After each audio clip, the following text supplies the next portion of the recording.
Baik, adik mahasiswa sekalian, Assalamualaikum warahmatullahi wabarakatuh.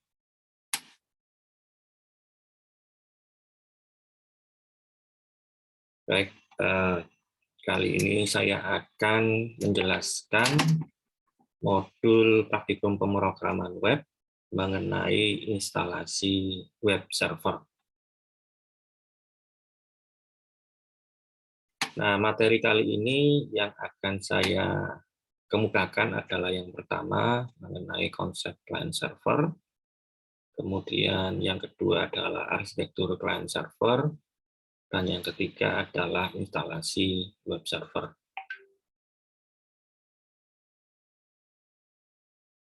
Nah, yang pertama adalah mengenai konsep client server. Pada dasarnya, client server merupakan konsep arsitektur perangkat lunak atau software yang menghubungkan dua objek berupa sistem client dan sistem server yang saling berkomunikasi melalui jaringan komputer maupun satu komputer yang sama. Server akan menyediakan pengelolaan aplikasi, data, dan keamanan data klien. Nah, seperti yang dijelaskan di gambar berikut ini, ada server yang nanti ini servernya bisa server web, bisa server file, server email, dan seterusnya. Kemudian akan terhubung ke user melalui media jaringan komputer. Bisa berupa jaringan internet, di local area network, atau WAN, di wide area network atau internet. Nah, keuntungan konsep client server sendiri adalah yang pertama menyimpan big data. Ya, melalui arsitektur ini, klien dapat menyimpan dan mengakses database yang sangat besar. Yang kedua adalah menaikkan kinerja. Ya, dengan konsep client server, pengguna dapat meningkatkan kinerja akses berupa informasi. Nah, kinerjanya lebih cepat dikarenakan seluruh data disimpan pada satu server dengan multitasking. Ya. Kemudian yang ketiga adalah biaya penggunaan hardware atau perangkat keras menjadi lebih murah. Ya, karena penggunaan client server memungkinkan pengguna tidak perlu membeli hard drive ya secara besar ya. Semuanya bisa masuk ke dalam satu hard drive di komputer server. Kemudian yang keempat, mengurangi biaya komunikasi antar pengguna. Jadi dengan konsep yang terpusat di server, maka semuanya akan menuju ke server ya. Semua klien akan menuju ke server, jadi tidak ada proses tukar-menukar data antar klien dengan banyak klien ya. Dan itu tentunya akan menimbulkan biaya komunikasi yang tinggi. Tapi kalau semuanya terpusat ke dalam server, maka jalurnya akan menjadi lebih simpel. Ya. Kemudian yang kelima, konsisten. Ya, melalui konsep ini, database yang diberikan akan meningkatkan konsistensi data. Karena satu data dapat diakses oleh beberapa user secara bersamaan ya, dalam satu server. Ya. Jadi tidak ada data yang berbeda antara satu user dengan user yang lain karena menerapkan satu sumber data di server. Kemudian yang keenam, server storage. Hanya server saja yang membutuhkan penyimpanan besar dengan performa yang sesuai, sehingga dapat memberikan kekuatan untuk mengakses data. Kemudian berikutnya dijelaskan mengenai arsitektur client server. Yang pertama adalah konsep one tier atau standalone. Kemudian yang kedua adalah two tier atau client server yang tadi dijelaskan. Kemudian yang ketiga adalah three tier dan yang terakhir adalah multi tier. Nah, arsitektur one tier itu adalah pemrosesan jenis arsitek ini dilakukan melalui mainframe atau personal komputer ya, atau single komputer. Seluruh kode yang berkaitan dengan aplikasi ditempatkan dan berjalan pada host. Pada one tier, pemrosesan dilakukan secara terpusat dengan mesin tunggal atau disebut juga berbasis host. Nah, dalam satu PC ya. Nah, itu nanti dia akan tersedia database, application, dan presentation dalam satu PC ini, dan tidak terhubung kemana-mana. Dia hanya dikelola dalam satu PC saja. Ya, ini tentunya pada era-era pertama kali komputer ada, itu hanya menerapkan konsep arsitektur one tier. Kemudian arsitektur two tier, pemrosesan pada arsitektur two tier terjadi pada klien dan server. Aplikasi ini menghubungkan satu server ke banyak klien dengan sebuah konsep jaringan. Jadi contohnya yang di PPT ini atau di gambar itu ada sisi server dan ada sisi klien. Sisi server itu akan menyimpan misalnya database server, ada logic aplikasinya. Sedangkan klien hanya butuh personal komputer, dia tidak ada database-nya, tidak ada logic aplikasinya, dia langsung mengakses layanan itu ke sisi server, ya, seperti yang dijelaskan sebelumnya. Kemudian berikutnya adalah arsitektur three tier. Arsitektur three tier itu konsepnya seperti ini, di mana ada pemisahan dari sisi server tadi itu, yang kalau sebelumnya sisi server ada application, ada database server, maka keduanya itu dipisah. Jadi ada application server sendiri, ada database server sendiri, ya. Server yang terpisah. Ya, itu bisa dilihat di gambar sebelah kiri. Sebelah kanannya ini konsep di jaringannya seperti ini, ada PC yang banyak atau PC klien yang akan terhubung ke application server. Ke server application server. Nah, application server sendiri itu tidak mempunyai database, dia mengakses ke database-nya melalui database server. Ya, ini adalah konsep arsitektur three tier. Nah, penjelasannya adalah seperti ini, ya. Arsitektur ini merupakan pengembangan dari arsitektur two tier dengan adanya application server. Application berdiri di antara klien dan database server yang berperan sebagai business process layer. Arsitektur ini dalam pengoperasiannya membutuhkan bandwidth yang sangat besar, ya, untuk bisa diakses ke banyak klien. Kebanyakan aplikasi ini digunakan dengan application server diletakkan di sisi klien dan hanya berfungsi untuk mengirimkan data ke database server. Model ini secara garis besar membagi fungsi-fungsi ke dalam beberapa lapisan, sehingga aplikasi mendapatkan pembaruan, stabilitas, serta keamanan yang baik. Nah, secara arsitektur berikutnya adalah arsitektur multi-tier. Nah, multi-tier sendiri, di mana tadi ada pemisahan antara klien, servernya ada dua, ya, server application dan server database.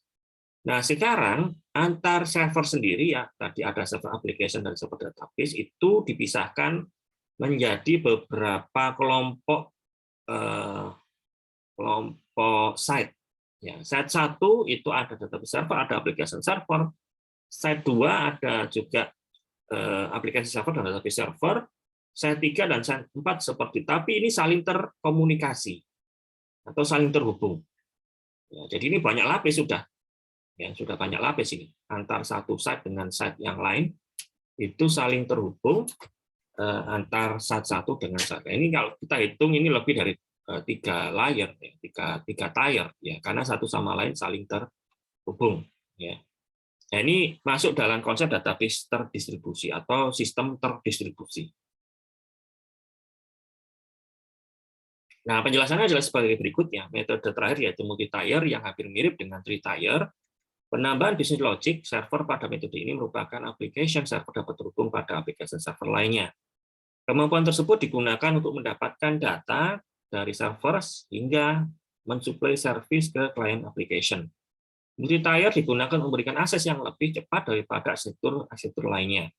Juga memiliki sistem keamanan, administrasi, dan backup data lebih baik. Hanya saja metode ini membutuhkan biaya yang sangat mahal karena komputer yang dibutuhkan perlu spesifikasi khusus untuk menjadi server tadi, ya. Oke. Baik, adik-adik sekalian, berikutnya adalah mengenai topik berikutnya, instalasi web server. Nah, kebutuhannya di sini adalah adik-adik mahasiswa itu membutuhkan PC atau laptop minimal 1 GB RAM, CPU Core i3 atau yang sepadan, kemudian hard drive minimal 1 GB per free space. Kemudian Anda bisa menggunakan Windows OS ataupun Linux OS dengan beberapa variannya. Kemudian di sini kita bisa menggunakan SAM ya minimal versi 7 untuk kita mendapatkan PHP versi terbaru yaitu PHP versi 7. Nah, jadi sekalian bisa mendapatkan SAM ini di alamat website apajafriend.org. Nah, berikutnya saya akan mendemokan instalasi web server dengan menggunakan SAM. Oke, adik-adik sekalian, saya akan mendemokan instalasi web server dengan menggunakan SAM di sistem operasi Windows. Ini saya mempunyai Windows 7 ya. Nah, ini saya sudah punya beberapa installer. Saya menggunakan installer SAM versi 7.0 ya. Oke, kita tinggal install saja. Double klik installernya. Nah, tunggu sejenak. Ya, masih proses loading. Ya, SAM sendiri ini bisa Anda dapatkan di apajafriend.org.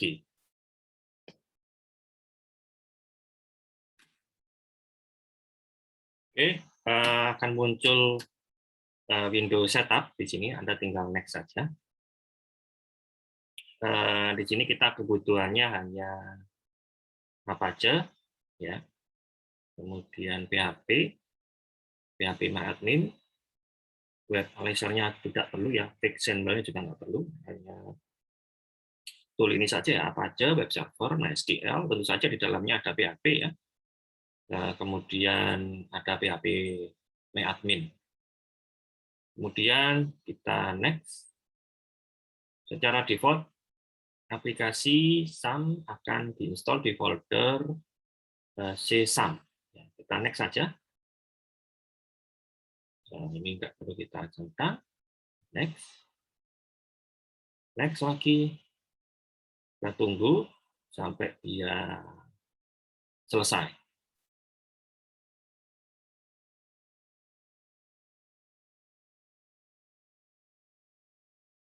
Oke, berikutnya setelah instalasi selesai akan muncul setup completing the SAM setup wizard, artinya ini sudah selesai. Di sini Anda bisa menjalankan kontrol panelnya dengan membiarkan tanda centang ini. Do you want to start control panel now? Kita biarkan dan kita finish. Nah, ini akan muncul jendela bahasa untuk menjalankan kontrol panel SAM. Ya, kita pilih saja yang Amerika. Nah, akan muncul jendela kontrol panel seperti ini ya. Kemudian kita start untuk menjalankan web server dan PHP-nya. Nah, dia akan default-nya port 80 dan 443 yang jalan. Kemudian kita juga bisa menjalankan database MySQL dengan cara start. Nah, di dalam SAM control panel sendiri, Anda bisa lihat di sini beberapa tombol. Ya, ada tombol admin, ada tombol config, dan tombol logs. Kita lihat yang config saja di settingan apa aja kita config. Di sini kita bisa lihat yang konfigurasi dari apa aja di file httpd.conf. Nah, kita lihat beberapa settingannya, di mana diletakkan file root-nya atau letak-letak file dari file web kita yang nanti kita akan letakkan ya. Itu ada di mana? Kita lihat saja, kita cari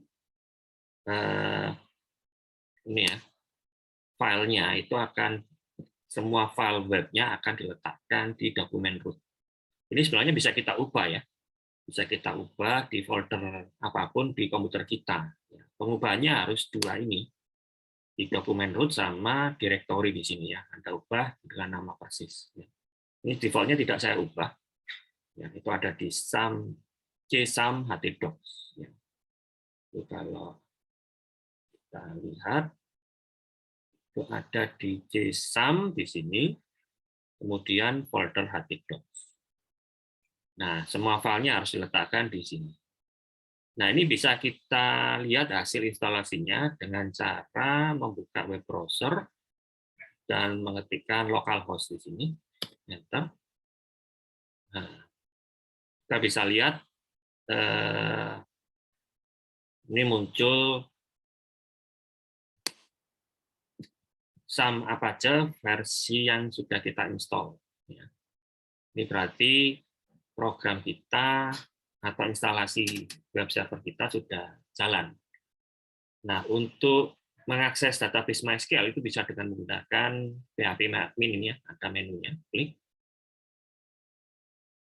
Dia akan menuju ke localhost/php myadmin. Nah, ini sedang proses. Kita tunggu sebentar. Nah, karena dia mengakses ke sistem database-nya juga baru jalankan. Nah, ini database MySQL-nya sudah berhasil juga kita install, dan kita punya tools PHP MyAdmin untuk mengadministrasi database MySQL. Baik, adik-adik sekalian, demikianlah akhir dari materi instalasi web server. Semoga bermanfaat. Terima kasih. Wassalamualaikum warahmatullahi wabarakatuh.